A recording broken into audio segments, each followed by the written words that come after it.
warahmatullahi wabarakatuh. Sebelumnya perkenalkan, nama saya Faiha Afraziza dengan NIM K002153 dari kelompok A3 dengan asal Mas Kemang. Jadi di sini saya akan menjelaskan beberapa hal tentang forgot, midgat, dan hindgat. Di sini kita dikasih persoalan, itu seorang pasien datang ke dokter dengan keluhan nyeri perut yang berulang dan berpindah-pindah. Setelah dilakukan anamnesis dan pemeriksaan fisik, diketahui bahwa nyeri pertama dirasakan di daerah epigastrium, lalu menjalar ke daerah umbilikus, dan terakhir terasa di daerah suprapubik. Dokter menduga bahwa pasien mengalami masalah pada saluran pencernaan yang melibatkan organ-organ dari forgot, midgut, dan hindgut. Oke, ini yang pertama, kita disuruh menyebutkan pembagian organ-organ yang termasuk ke dalam forgot, midgut, dan hindgut. Nah, yaitu urut forgot dulu, terus midgut dulu, kayak namanya mid di tengah, terus habis itu baru hindgut. Nah, kalau organ forgot bisa kita lihat di sini juga yang atas. Itu tuh ada esophagus pars abdominalis, gaster, duodenum pars superior hingga papilla duodeni mayor, hepar, pankreas, vesica pilea, dan lien. Terus kalau misalkan organ midgut itu di bawahnya forgot ini itu ada duodenum pars descendens et inferior et ascendens. Terus ada jejunum epithelium, terus ada cecum et appendix, colon ascendens, sama 2/3 colon transversum. Terus kalau yang hindgut yang paling bawah sini, dia itu 1/3 colon transversum, lanjutannya dari 2/3 colon transversumnya organ midgut. Terus habis itu ada colon descendens, colon sigmoideum, sama rectum. Nah, bisa lihat kita di sini di forgot ini, dia ini kan kayak ada liver atau hepar, terus ini ada gaster, terus ini ada lien, terus ada pankreasnya gitu. Nah, ini pokoknya kalau misalnya di midgut itu ada small intestine, ya pokoknya itu di sini. Terus lanjutannya yang paling bawah hindgut. Oke, lanjut.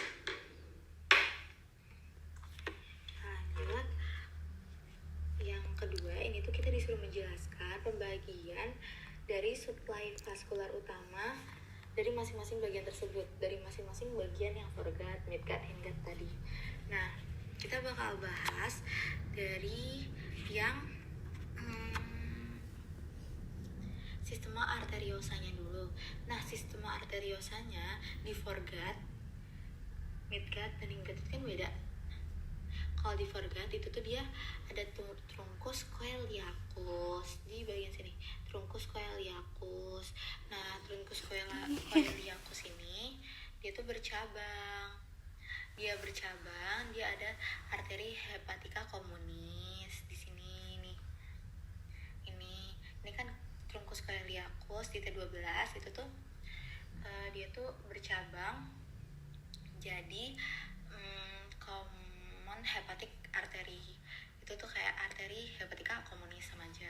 Terus ada di bagian sini dia tuh juga bercabang jadi arteri gastrica sinistra. Nah, terus nih, arteri gastrica sinistra, left gastric artery sama aja. Terus ada dia tuh juga bercabang jadi arteri lienalis atau splenic artery. Splenic sama lien tuh sama aja di sini. Ini kan pokoknya tuh bisa lihat itu atau truncus coeliacus itu tuh di sini dia tuh bercabang ke hepatica communis, terus gastrica sinistra, terus habis itu ke splenic atau lien gitu. Terus habis itu kalau misalkan kita yang midgut, sistema arteriosanya midgut itu tuh dia ada di arteri mesenteric superior di sini. Nah, dia juga bercabang arteri mesenteric superior atau superior mesenteric arteri itu tuh dia juga bercabang jadi arteri colica media. Ini arteri colica media. Terus habis itu setelah itu dia tuh nanti juga bercabang jadi arteri pankreatik. duodenalis. Terus habis itu dia juga bercabang ke arteri colica dextra. Nih. Nah, terus habis itu dia itu juga bercabang ke, jadi pokoknya ke sini itu tuh jadi arteri ileocolica. Terus dia juga bercabang ke sini itu ada arteri intestinal atau arteri jejunalis et arteri ilealis. Terus kalau misalkan sistem arteriosanya Hinggat itu tuh dia dari arteri mesenteric inferior. Kalau misalkan tadi yang midgut itu kan mesenteric superior. Kalau yang Hinggat itu tuh dia inferior. Nah, dia tuh juga bercabang kayak yang lain juga. Nah, percabangannya itu ada arteri colica sinistra, terus ada arteri sigmoidea, sama ada arteri rectalis superiores, iya kan. Terus habis itu kalau sistema venosanya bisa kita lihat di sini. Ini tuh ada vena porta hepatis atau hepatic portal vena. Terus ada splenic vena atau vena lienalis. Terus habis itu ada vena mesenteric superior sama inferiornya. Nih, vena mesenteric superior sama inferior. Ini vena porta hepatic, ini vena lienalis atau splenic. Terus kita disuruh menyebutkan lagi nih persarafan. Kita disuruh menyebutkan persarafan utama dari masing-masing tadi, foregut, midgut, dan hindgut, serta kita disuruh menjelaskan bagaimana nyeri visceral dapat menjalar sesuai distribusi saraf ini. Nah, kalau misalkan kita lihat itu ada kayak parasimpatis sama simpatis. Nah, kalau parasimpatis itu nanti kita bakal bahas bedanya. Kalau misalkan parasimpatisnya foregut itu tuh dia ada saraf vagus di nervus 10. Pokoknya tadi kan foregut itu dia tuh kayak organnya kayak ada esophagus persodiomialis, gaster, hepar, dan lain sebagainya. Nah, itu tuh dia persarafannya itu tuh saraf vagus nervus 10. Dia itu untuk mengontrol sekresi enzim, kontraksi otot polos, dan motilitas organ-organ foregut. Terus kalau untuk simpatis itu tuh dia itu ada plexus celiacus. Nah, plexus celiacus itu tuh dia serabutnya berasal dari saraf splanchnic thoracal mayor atau T5 sampai T9. Nah, dia itu fungsinya untuk menurunkan motilitas usus besar dan mengatur aliran darah. Kalau tadi yang parasimpatisnya mengontrol sekresi enzim dan kontraksi otot polos dan motilitas organ-organ foregut, kalau misalkan fungsinya simpatis itu untuk menurunkan motilitas usus besar dan mengatur aliran darah. Nah, selanjutnya kita ke midgut.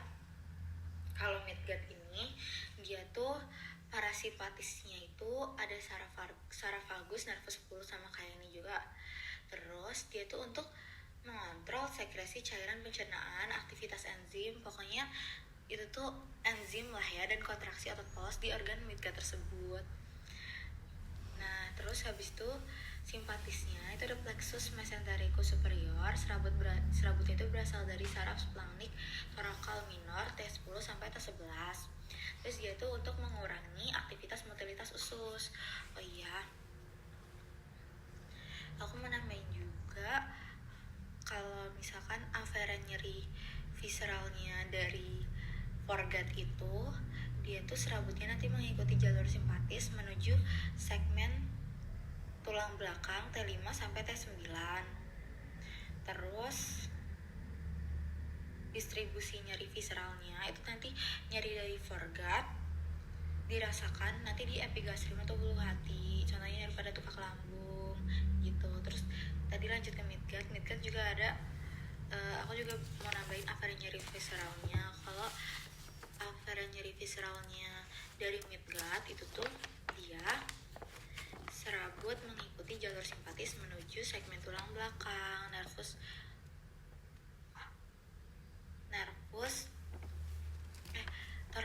toraks 10 sampai 11. Terus distribusinya nyeri dari midgut nanti dirasakan di daerah periumbilikalis. Terus kalau hindgut, nah hindgut ini parasimpatisnya, persarafan atau nervus parasimpatisnya itu tuh dia saraf langik pelvikus S2 sampai S4. Nah, itu untuk mengontrol aktivitas otot polos dan sekresi di organ-organ hindgut. Terus kalau misalkan simpatisnya, dia tuh plexus mesentericus inferior dan hypogastricus superior. Nah, serabutnya itu berasal dari saraf splagnic lumbalis L1 sampai L2. Nah, dia tuh untuk menurunkan motilitas usus besar dan mengatur aliran darah. Gitu. Nah, kalau misalkan afera nyeri visceralnya itu tuh dia serabutnya mengikuti jalur simpatis menuju segmen tulang belakang L1 sampai L2, lumbar 1 sampai 2. Terus kalau misalkan distribusinya nyeri dari hindgut itu nanti dirasakan di hipogastrium. Terus kalau misalkan bisa kata di sini simpatis perbedaan dari atas ya, dari atas sampai bawah. Gak bawah juga sih, tapi pokoknya dari atas itu tuh simpatis itu bedanya kalau misalkan yang sama parasimpatis. Kalau simpatis itu di bagian pupil mata, dia nervusnya itu dia untuk melebar pupil mata, terus kelenjaringnya nanti kelenjar ludah berkurang. Kalau misalkan parasimpatis bedanya kayak kebalikannya, dia pupil matanya malah menyempit, terus dia untuk stimulasi kelenjar ludah gitu. Terus kalau misalkan di sini dia untuk relaksasi bronkus, tapi kalau misalkan di parasimpatis dia untuk konstruksi bronkus gitu. Kayak kalau di sini juga denyut jantungnya nanti semakin cepat, di sini juga, di sini kebalikannya jadi melambat. Gitu sekilas.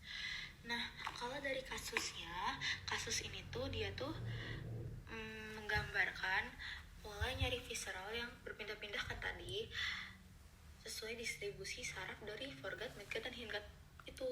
Nah, nyeri awalnya kan di epigastrium atau di foregut. Nah, lokasinya tuh tadi epigastrium atau ulu hati kan. Kayak apa sih? Kayak afera nyeri visceral tadi aku udah bilang itu.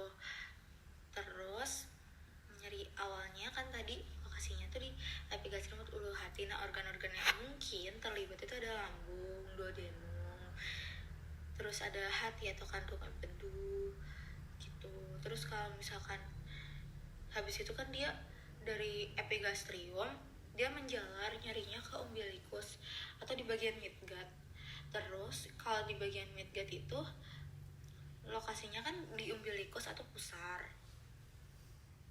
Nah, organ-organ yang mungkin terlibat itu mungkin ada usus halus, appendix pada fase awalnya, terus habis itu ada colon ascendens gitu.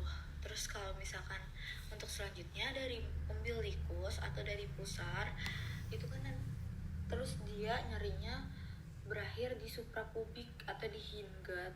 Nah, suprapubik itu di bagian bawah perut.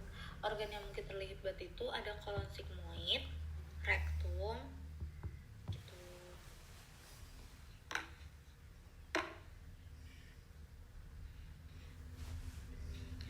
Terima kasih, segitu saja dari saya. Kurang lebihnya saya mohon maaf.